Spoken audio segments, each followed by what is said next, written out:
So you're looking for a sales training course that's going to help you sell more jewelry? Well, you've found the right video. This is going to be part number 4, which we're going to be covering techniques to actually open more sales. So techniques, what you can use when you're there in the store. Now make sure to watch through to the end of the video. This way you can hear about part number 5. Part number 5, I'll give you a few little tips about and hints about what's going to be coming up in that video as well. Now, if you did already miss part number 3, make sure to click the little link you have here in the corner of the screen. Go and click it now. If you have not watched that video before continuing with part number 4. Now, my name is Levon. I'm from Crew Gone Digital, the channel you're watching at the moment. And this channel, we're focused on teaching you techniques, skill sets, and giving you personal development tips and tricks that are going to help you increase your sales in the luxury industry. Not in decades, not in years, not in months, not in weeks, but right now. So if you're in the luxury industry or you're considering getting into the luxury industry, consider subscribing to the channel right now. Now, why should you be listening to me? Well, I was a port and shopping guide. You have tray after tray of settings to pick. This is the Levian around for a shopping emergency. Meaning, I worked on cruise ships. I worked on Royal Caribbean and celebrity cruise ships as the person people would come to on board to talk to about shopping in different Caribbean ports. Now, if you've been down to the Caribbean, it is mainly luxury goods. It's luxury goods galore. Diamonds, gemstones, and every luxury watch brand under the sun is available, and that's where I tell people to shop. Now, the real problem is I would have 3 to even sometimes 6,000 new people every single week from every single part of the world, young, old, American, Chinese, European, from every country. And with all of these different types of people, I would need different techniques to be able to open more sales when I would see them out there in port, when they're there in the store, or when I would see them around the ship as well. So that's what I'm going to share with you in this video. Some of the techniques that I found very beneficial that have helped me open more sales with people from literally every country on the planet when it comes into selling jewelry. Now here is a little overview of what we're going to cover in the video. Number 1, we're going to be covering the compliment.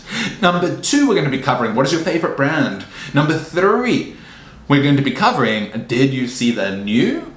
And at number 4, we're going to be covering cleaning as well. Fun. All right, so now let me know as well, down in the comments before we get into the content, what is your favorite technique for opening a sale when you're working in store? So let us know down below too, so maybe I can even add this one in to another video, or maybe you even disagree with me and some of the techniques that I've been given. Let me know. If you disagree, comment down below and tell me why. And now let's start with the compliment. So when a person walks into the store, of course, first of all, if they are wearing any jewelry, you must compliment them on it. But this has to be a genuine compliment. You actually have to love what it is that you are seeing. So for me personally as well, like if I see a sparkle from a distance as they're there walking into the store, I'm straight on over there. I'm like, I could see that sparkle from all the way over here. Can I please take a closer look of your ring, your tennis bracelet, your studs? They just look stunning. I could see the brilliance from over here. I would need sunglasses, you could say.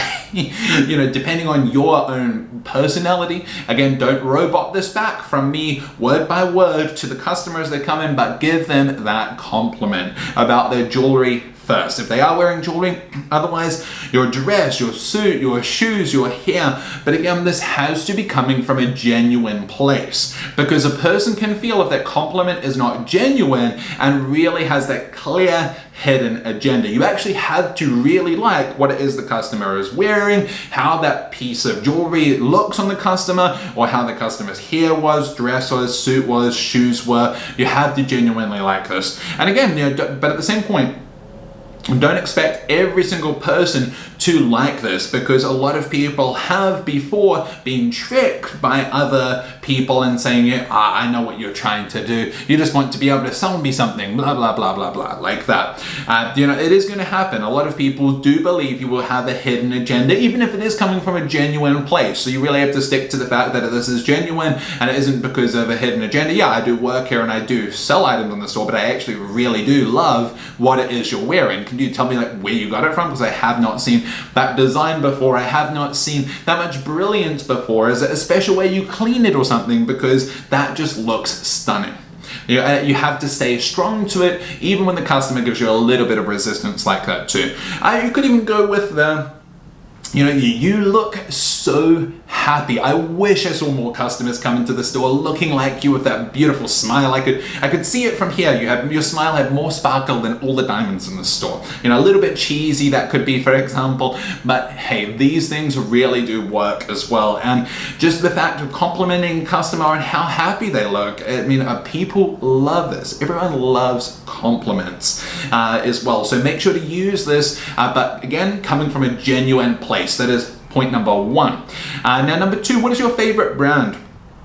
People love giving their opinion. So when a customer walks into the store, before you even introduce yourself, just go like, I know you only just walked in, but let me ask you, I love asking customers this, what is your favorite brand? Your favorite jewelry brand? Can you tell me?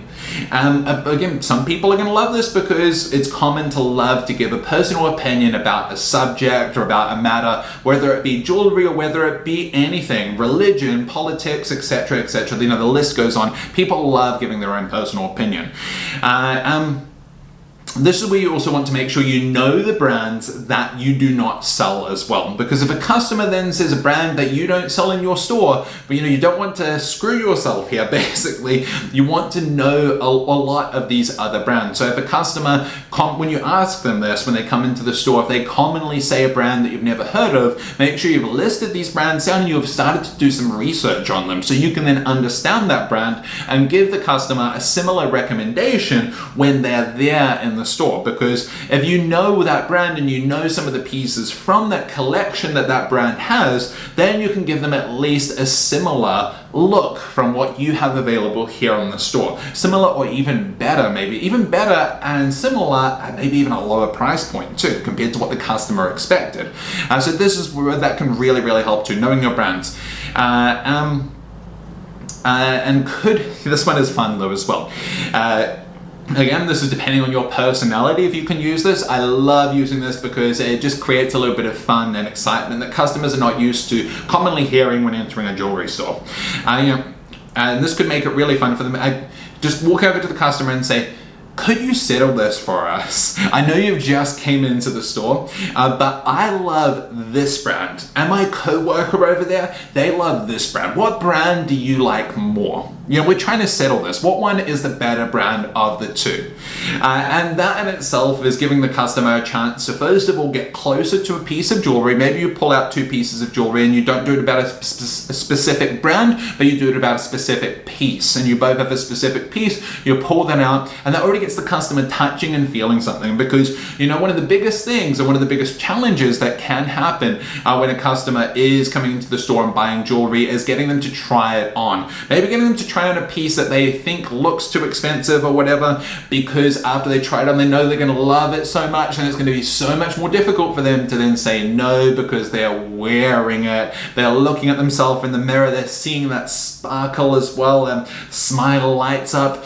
So doing this is a fun way of being able to even open it and maybe even skip a few steps in the normal process of then taking the customer around from case to case to case, because maybe the customer even really loves one of these two pieces that you were showing the customer to get their opinion on it.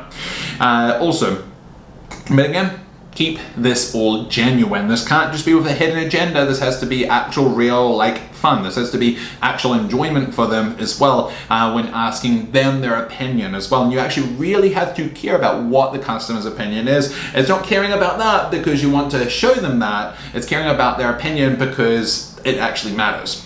And then number 3, did you see that we just received this? Here is this new brand that we just got in. Did you hear about this new brand that was just released? We only got it in today, or we only got it in yesterday as well. We have this whole new selection of tennis bracelets that just came in this morning. Let me show these ones to you. I'm so excited about them because they only just came in and they're something we've been waiting on for months.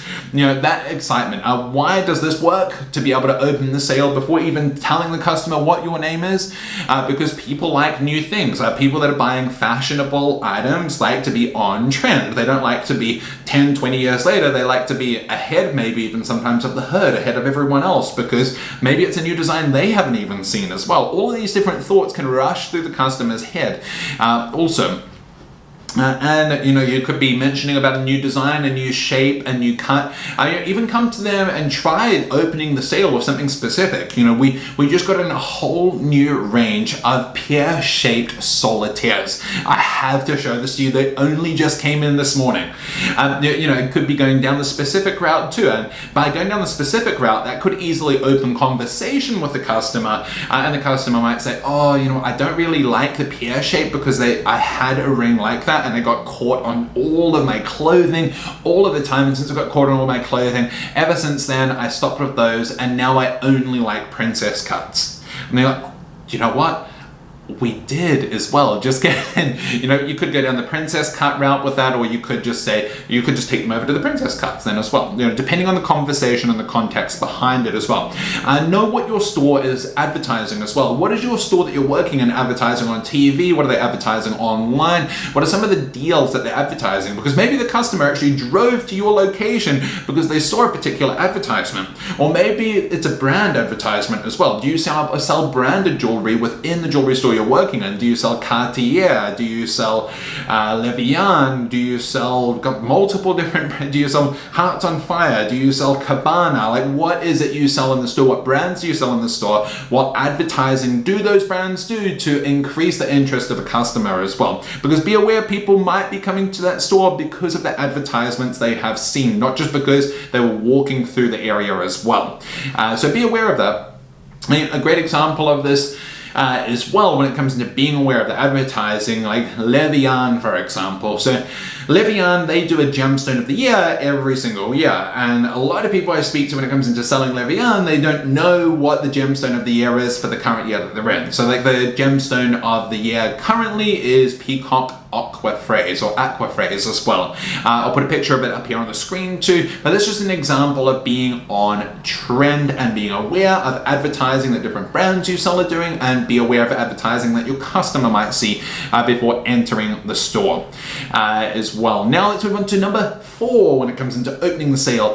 This is going to be simple. It is jewelry cleaning while they look around. This is a very easy, no pressure kind of deal as well, because it gives the customer plenty of time to be able to look around the store, and it gives you a great chance to be able to see the customer's style as well. From whatever the jewelry is that they're wearing, by you being able to clean it and get a hold of it after they've walked into the store, you can see and then already start to match, okay, what style does this customer like? So then when you go to clean the jewelry, where are you going to clean it? You're going to clean it on top of the case that has all of that similar jewelry inside of it. So then when you're handing that cleaned jewelry back to the customer, you can then easily show them what would match perfectly. Like, we have the perfect pendant that would just fit in.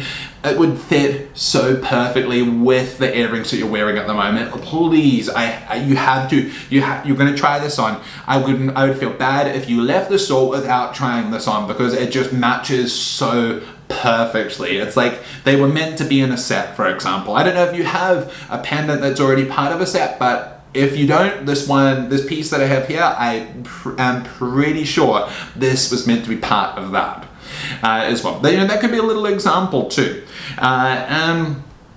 It gives the customer a very low commitment way in as well, because it's not like they're committing to something of you like taking them from one part to another part. It gives them time to look around, and they get the benefit of a clean jewelry as well. So your jewelry is going to look so much better when they leave the store as well.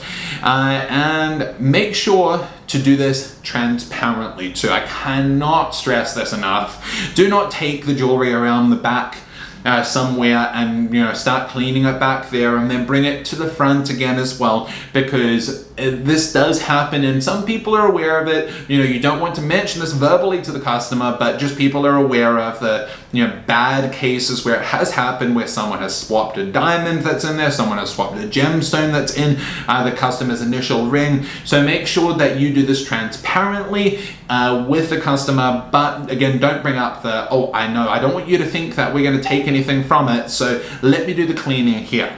You know, it's just, you're going to do the cleaning in a place where the customer can clearly see you. Make sure to do that, okay?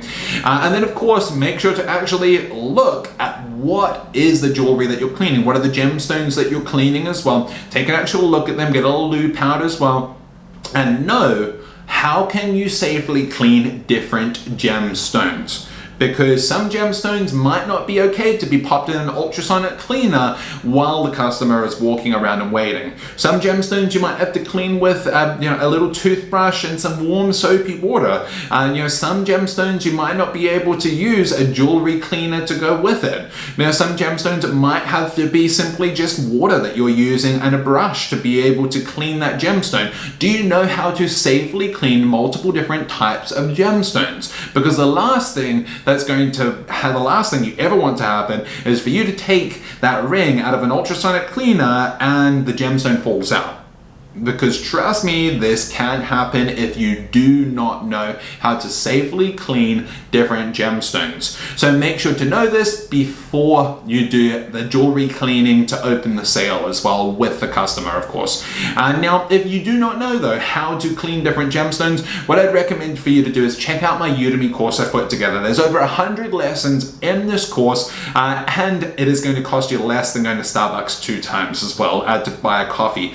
In this course though as well, I'm going to be giving you videos that are going to cover different romantic stories that are going to help you romanticize and sell 47 different gemstones, and I'm going to give you the safe cleaning practices for 47 different gemstones through video and through a downloadable attachment with each one of these videos. So this way you can see it, and this way you can then read it over and over again to make sure you're going to safely open the sale with jewelry cleaning as well.